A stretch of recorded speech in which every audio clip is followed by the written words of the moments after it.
हाँ, ये सूरदास ने आंखें फोड़ी थी। मैं तो सूरदास के पक्ष में नहीं हूं। आंखें फोड़ा बहुत महान काम किया। अरे मैं होता तो रोक देता, मत फोड़ो, मैं बता दूंगा, आंख मोड़ो फोड़ो मत। लेकिन मैं था नहीं उस समय, तो फूट गई, बेचारा अंधा हो गया। अब स्नान करना भी मुश्किल, खाना पीना मुश्किल। अरे इतनी अमूल्य आंखें वो फोड़ रहे तुम? नहीं, फोड़ना नहीं। इतनी बुद्धि है अच्छी, हो क्या बात है। सृजनात्मक कार्यों में लगाइए इस बुद्धि को, रचनात्मक कार्यों में लगाइए इस बुद्धि को, विध्वंसात्मक कार्यों में मत लगाइए। और निठल्ले बनकर भी मत बैठिए। कुछ लोग कुछ करना ही नहीं चाहते। अरे इतनी तीव्र बुद्धि मिली है, कुछ नहीं करोगे तो बहुत बीमार हो जाओगे, फिर दवाई करते रहो। इस बुद्धि से अगर काम नहीं लिया गया, इस शरीर से काम नहीं ले पाए, तो ये शरीर बहुत रोगी हो जाएगा, मन में भी बहुत क्रोध आएगा। सत कार्यों में व्यस्त रहो।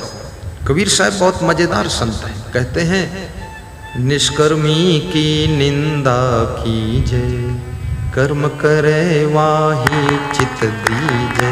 निष्कर्मी की निंदा कीजे, कर्म करे वाही चित दीजे। शायद निष्कर्मी की निंदा कीजिए, इसका मतलब क्या है? कबीर साहब बहुत परिश्रमी थे, बहुत मेहनती थे, बहुत पुरुषार्थी थे। देश विदेश हाँ फिरा गांव गांव की खोर, ऐसा जियरा ना मिला जो लेऊं फटक पछोर। ये कोई साधारण बात है? देश विदेश में भ्रमण करना, गांव गांव की गलियों में घूमना, सबको ज्ञान देना, संदेश देना, उपदेश देना, बहुत कठिन काम है। आलसी व्यक्ति, निष्कर्मी व्यक्ति, निकम्मा, निठल्ला, वो तो कहीं जाएगा ही नहीं, आश्रम पे पड़ा रहेगा, उतान भूत बना हुआ, सोता रहेगा उसी कमरे में, जो भी आलू आलू छोल छाल के खा लेगा, बात खत्म। अरे आलू मत छोल।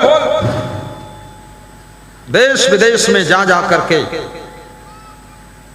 मानव समुदाय के अंदर इतनी बुराइयों की घास पैदा हो चुकी है, उस घास को उखाड़ उखाड़ कर सत्संग के माध्यम से बाहर फेंको, ताकि लोगों की जिंदगी में सुख शांति की फसल लहलहाने लग जाए और लोगों का जीवन रूपी खेत धन्य हो जाए। ये साधु का काम है। साधु का काम केवल भंडारा खाना नहीं है कि खूब अचला पहने और चंचल रहे। अचला का मतलब अचल हो जा वैराग्य में, पगड़ी बांधे और रगड़ी मारे। अरे पगड़ी बांधा है, बड़ी जिम्मेदारी का प्रतीक है पगड़ी, ऐसे थोड़े है खड़ी खोपड़ा में लपेट लिया पगड़ी जा रहे। ये बहुत बड़ी जिम्मेदारी का प्रतीक होता है पगड़ी। बहुत बड़ी जिम्मेदारी साधु को, धर्म की रक्षा करना साधु की जिम्मेदारी है। राजा धर्म की रक्षा करता है और दूसरा साधु धर्म की रक्षा करता है।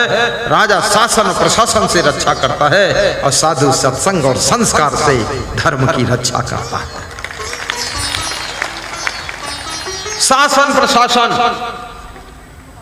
गोली मार करके अपराध करने वाले अपराधी का अंत कर देता है, लेकिन साधु संत अपनी ज्ञान की गोली से अपराधी का अंत नहीं करता है, अपराध का अंत करता है और अपराधी को महान बना देता है। ये साधु संत का काम होता है। जय जय जय। वाह, बहुत सुंदर। ये दूसरा अध्याय पूरा हुआ। हाँ, एक अध्याय पर जयकारा हो जाती है। अब जितनी बार जयकारा होगी उतने अध्याय हो गए, समझ लो।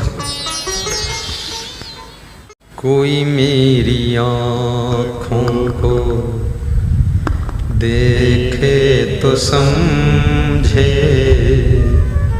कि तुम मेरे क्या हो, कि तुम मेरे क्या हो। अभी यहाँ व्यास गादी पर दर्शन के लिए लोग आ रहे थे। एक बूढ़ी माता लगभग 70 वर्ष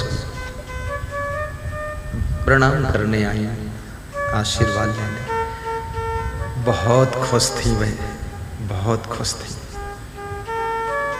तो मैं उनको देखा, सबसे ज्यादा मैंने उन्हीं को देखा गौर से कि माता जी इतना खुश कैसे है। उसको लगा कि तीनों लोक का राज्य मिल गया है दर्शन से।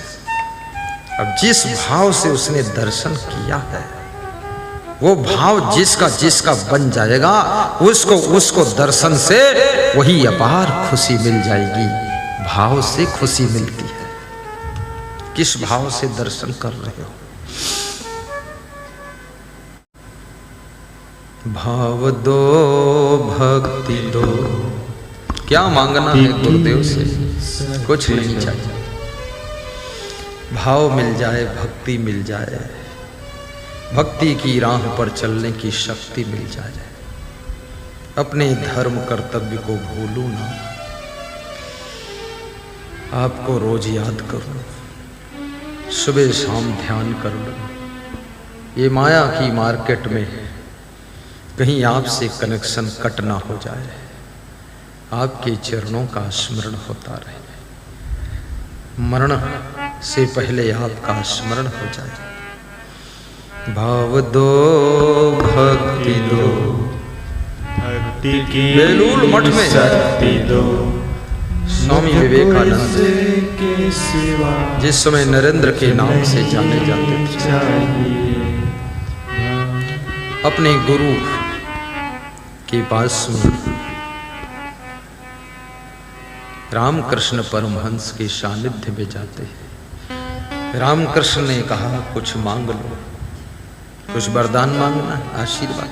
रामकृष्ण काली देवी के पुजारी थे। हमारे देश में देवी देवता बहुत है, 33 करोड़ देवी देवता है। आहा, और 133 करोड़ मनुष्य हैं।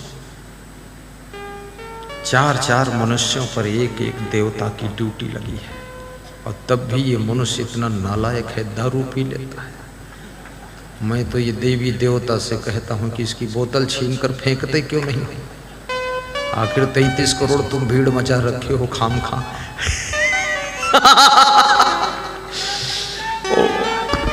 जय। और फिर जय। बहुत सुंदर। फिर ये भूत प्रेत कितने हैं, इनकी तो था ही नहीं। भूत प्रेत चुड़ैल, आहा। और फिर जो मर गए वो तो भूत प्रेत चुड़ैल हो ही गए, खैर। लेकिन कितनी जिंदा स्त्रियां भी चुड़ैल से कम नहीं है। जिस पति को लग गई है कायदे से बिना मार डाले छोड़े नहीं, खत्म कर दिया, चुड़ैल लगी। और कितने पति भी भूत से कम नहीं, महाभूत है। जिस स्त्री के पाले पड़ गया भूत, भभूत बना दिया अपनी पत्नी को, सब नष्ट कर डाला है। हे भूतनाथ, ये चुड़ैल देवी, माफ करो, बर्बाद क्यों कर रहे हो? रंभा, अंबा, जगदम्बा, नारायणी और लक्ष्मी का अवतार है नारी देवी तुम हो। राम कृष्ण कबीर, ध्रुव और प्रहलाद का अवतार हे पुरुष बंधुओं तुम हो। तुम अपनी शक्ति को भूल जाते हो, तुम अपने वैभव को भूल जाते हो, तुम अपने गौरव को भूल जाते हो। कहाँ ये माया के टुकड़ों के लिए दर दर ठोकरें खाते हो। सुख तुम्हारा नष्ट हो जाता है। सुख ढूंढ रहे तुम वन में, गिर गहवर के कंदर में, पर पता नहीं तू पाया वो है तेरे अंदर में, वो है तेरे अंदर में। बिहार सरकार ने शराब बंद कर दिया। सरकार का तो अरबों का घाटा हो गया, राजस्व में गिरावट आ गई। लेकिन दुगनी तिगुनी 4 गुनी कीमत दे करके शराब कहीं से आ रही है, पड़ोसी प्रदेशों से आ रही है। बॉर्डर पर लगी हुई पुलिस की भी कमाई हो रही है। वो भी एक बोतल ले लेते हैं, कुछ पैसे भी ले लेते हैं कि चले जाओ, ठीक है। नीतीश कुमार बर्बाद हो गए और शराब चल रही है, बंद नहीं। प्रवचन भी सुनाता, भाषण भी करता, और शासन और अनुशासन और प्रशासन सब चलता। वाणी भी चलती और बाण भी चलता। और बोली भी और गोली भी। जो प्रवचन से ना सुधरे तो फिर योगी आदित्यनाथ की तरह परम धाम पहुंचा देते।